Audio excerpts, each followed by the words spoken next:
இன்றைய தினம் நித்யானந்த பௌர்ணமி.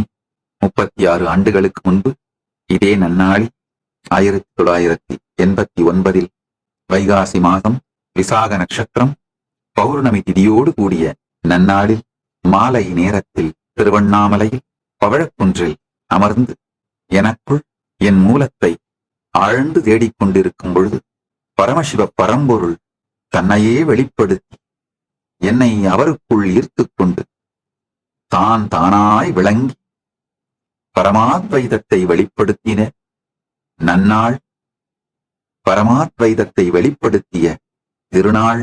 இந்த நன்னாளில் பரமசிவ பரம்பொருளின் நேரடியான செய்தி கைலாயத்திலிருந்து எல்லோருக்கும் பரமாத்வைத பிராப்திரஸ்து, எல்லோருக்குள்ளும் பரமாத்வைதம் மலரட்டும், பரமாத்வைத பிராப்திரஸ்து.